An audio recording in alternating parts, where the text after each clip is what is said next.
Apología para la historia o el oficio del historiador. El objeto de la historia es el hombre, mejor dicho, los hombres. Ciencia de los hombres. Todavía es algo demasiado vago. Hay que añadir de los hombres en el tiempo.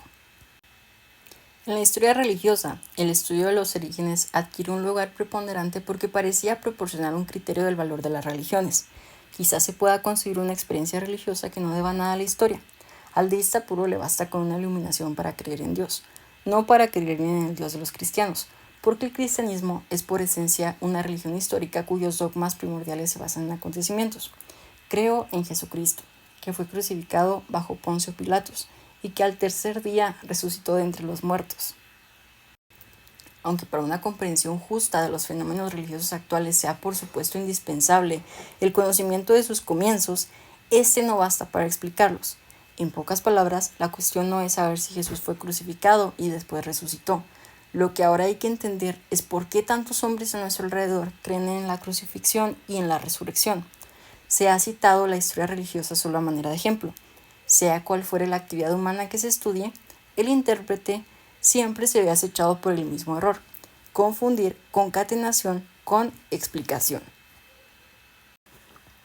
La incomprensión del presente nace de la ignorancia del pasado, pero quizá es igualmente vano esforzarse por comprender el pasado si no se sabe nada del presente.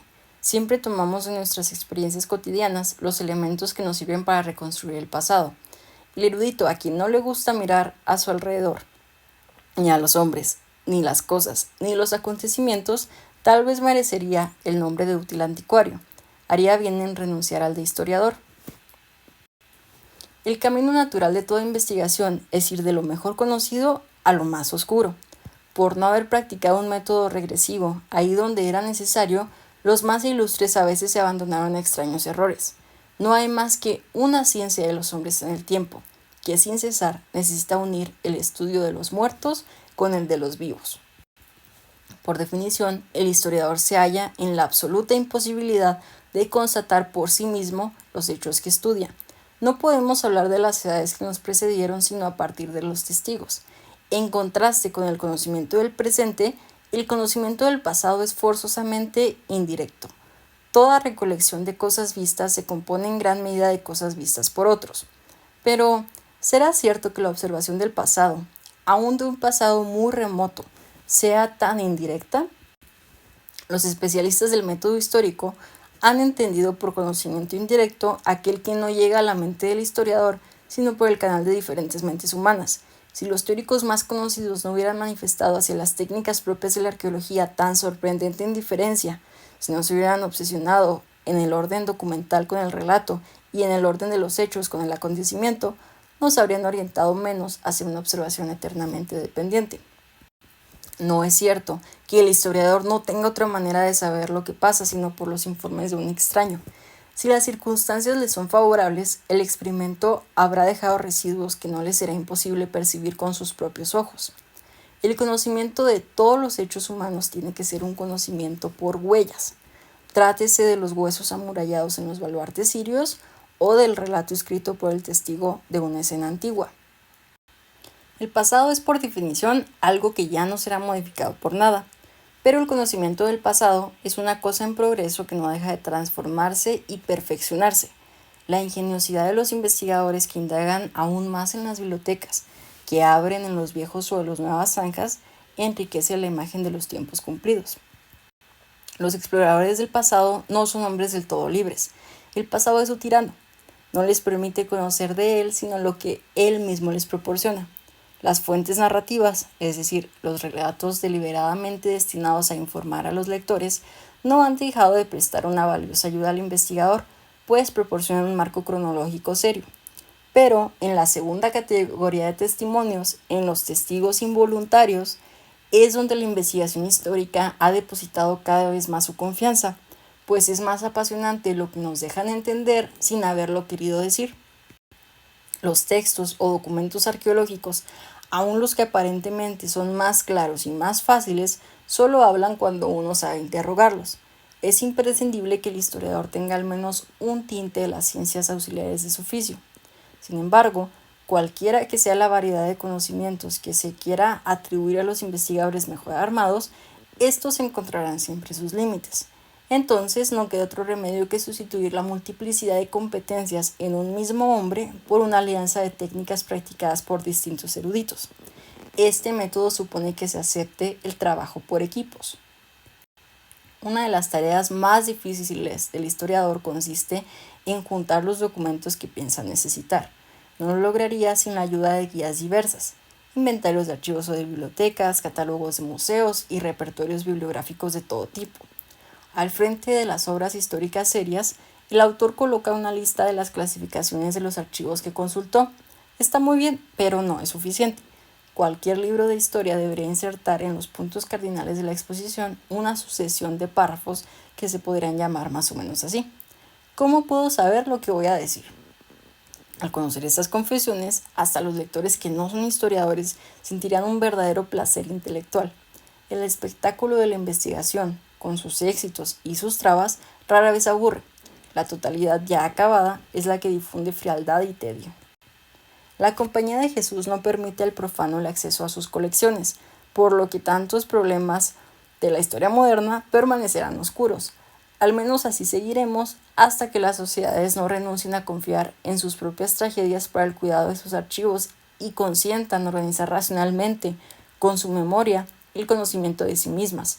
No lo lograrán sino luchando con los dos principales responsables del olvido y la ignorancia, que son la negligencia que extravía los documentos y la pasión por el secreto.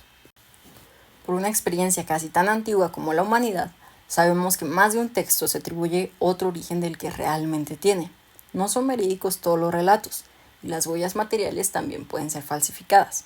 En la Edad Media, ante la abundancia misma de documentos falsos, la duda fue una suerte de reflejo natural de defensa. Con tinta, cualquiera puede escribir cualquier cosa, exclamaba un hidalgo lorenés en pleito con unos frailes que presentaban pruebas documentales contra él. La donación de Constantino, sorprendente lucubración que un clérigo romano atribuyó al primer César cristiano, fue cuestionada 3 siglos más tarde por los allegados del emperador Otón III. Las falsas reliquias se persiguieron casi desde el momento en que hubo reliquias. Sin embargo, el escepticismo como principio no es una actitud intelectual más valiosa que la credulidad. Papebrock consideraba que todos los diplomas merovingios conservados en los monasterios eran falsos. No, le contestó Mabillon, si bien no cabe duda de que unos diplomas han sido totalmente fabricados, los hay también auténticos. Aquel año, 1681, se fundó la crítica de los documentos de archivos.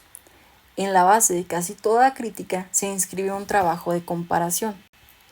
Se dice que la rectitud del espíritu consiste en no creer con ligereza y en saber dudar más de una vez. La misma palabra crítica cobra entonces el sentido de prueba de veracidad. La crítica es esa suerte de antorcha que nos ilumina y nos conduce por los caminos oscuros de la antigüedad, haciéndonos distinguir lo verdadero de lo falso. La duda no había sido considerada hasta entonces sino como una actitud mental meramente negativa. Desde entonces se estima que la duda racionalmente conducida puede convertirse en un instrumento de conocimiento. El historiador no es ese juez malhumorado cuya imagen desagradable nos impondrían los manuales introductorios si nos descuidáramos. Tampoco se volvió crédulo. Sabe que sus testigos pueden equivocarse o mentir, pero ante todo se esfuerza por hacerlos hablar, por entenderlos. Entre todos los venenos capaces de viciar el testimonio, el más virulento es la impostura. Esta puede presentarse bajo 2 aspectos: el engaño acerca del autor y la fecha. No todas las cartas que presentan la firma de María Antonieta fueron escritas por ella. Algunas fueron fabricadas en el siglo XIX. Viene luego el engaño de fondo. Si bien la estatua que se muestra en Saint-Denis, como la de Felipe el Atrevido, es realmente la figura funeraria de este rey, tal y como fue ejecutada después de su muerte, todo indica que el escultor se limitó a reproducir un modelo convencional, que no tiene de retrato más que el nombre. No hay duda de que la mayoría de los escritos que se presentan bajo un nombre supuesto mienten también por su contenido. Si después de examinar un supuesto diploma de Carlomagno se descubre que fue fabricado 2 o 3 siglos más tarde, se puede apostar que las generosidades atribuidas al honor del emperador también fueron inventadas. Sin embargo, esto no se puede admitir de antemano, porque algunas actas fueron fabricadas con el solo fin de repetir las disposiciones contenidas en documentos auténticos que se habían perdido. Excepcionalmente, un documento falso puede decir la verdad. Al revés, los testimonios más insospechables en cuanto a su proveniencia no son forzosamente testimonios verídicos. Pero antes de aceptar un documento como auténtico, los eruditos trabajan tanto para evaluarlo que no siempre tienen después el estoicismo necesario para criticar sus afirmaciones. Otorgado tal día en tal lugar. Se lee al pie de los diplomas reales. Pero si usted consulta los informes de viaje del rey, se percatará más de una vez de que ese día se encontraba en realidad a muchas leguas de ahí. Pero no basta con constatar el engaño, hace falta descubrir sus motivos. Probar, sin más, que el célebre diploma de Carlomagno para la iglesia de Aquisgrán no es auténtico es ahorrarse un error, pero no es adquirir conocimiento. Al contrario, si logramos determinar que el falso documento fue elaborado en el círculo de Federico Barbarroja con el fin de servir para grandes sueños imperiales, se abre un panorama nuevo, con vastas perspectivas históricas. Para que el error de un testigo venga a ser el de muchos hombres, para que una mala observación se transforme en falso rumor, se necesita también que la sociedad favorezca esa difusión. Para penetrar una conciencia extraña separada de nosotros por el intervalo de las generaciones, resulta casi necesario despojarse del propio yo. Para decirle sus verdades, basta con ser uno mismo. Sin lugar a dudas, el esfuerzo es menos pesado. ¿Cuánto más fácil es escribir a favor o en contra de Lutero que escudriñar su alma? Crea al Papa Gregorio VII en vez del emperador Enrique IV o Enrique IV contra Gregorio VII que desentrañar las razones profundas de uno de los dramas más grandes de la civilización occidental. Más valdría investigar lo que realmente querían los hombres del año 3. Deseaban sobre todo favorecer la adquisición de la tierra por la gente del pueblo. Por encima del equilibrio presupuestal, preferían aliviar las necesidades de los campesinos pobres para garantizar su fidelidad al nuevo orden. ¿Tenían razón o se equivocaban? ¿Qué importa al respecto la tardía decisión de un historiador? Solo le pediríamos que no se dejara hipnotizar por su propia elección, al punto de no poder concebir que antaño se pudo optar por otra. Las ciencias siempre han resultado más útiles a la práctica, cuando de manera deliberada han abandonado el viejo antropocentrismo del bien y del mal. Una palabra es la que domina e ilumina nuestros estudios: comprender. Siempre comprenderemos mejor cualquier hecho humano si antes hemos comprendido otros hechos del mismo género. La noción de generación es muy flexible, tanto como cualquier concepto que se esfuerza por expresar, sin deformarlas, las cosas del hombre, pero también responde a realidades para nosotros muy concretas. El término generación parece destinado a proporcionar la primera demarcación a un análisis razonado de las vicisitudes humanas. Pero una generación no representa sino una fase relativamente corta. Las fases más largas se llaman civilizaciones. Un historiador alemán escribe que los hebertistas al principio se entendieron perfectamente con Robespierre porque se plegaba a todos sus deseos. Luego se apartaron de él porque lo consideraban demasiado poderoso. No es del todo imposible que los hebertistas realmente hayan obedecido a los motivos atribuidos por su historiador. El error fue considerar esa hipótesis como algo incontestable. Había que probarla. Una vez obtenida esa prueba, todavía había que preguntarse, profundizando más en el análisis, por qué de todas las actitudes psicológicas concebibles fueron esas las que se impusieron en el grupo. Porque, dado que una reacción de la inteligencia o de la sensibilidad no se da nada más porque sí, cuando se produce exige que nos esforcemos por descubrir sus razones. Para decirlo todo en pocas palabras, ni en historia, ni en ninguna otra ciencia las causas se presuponen, se buscan.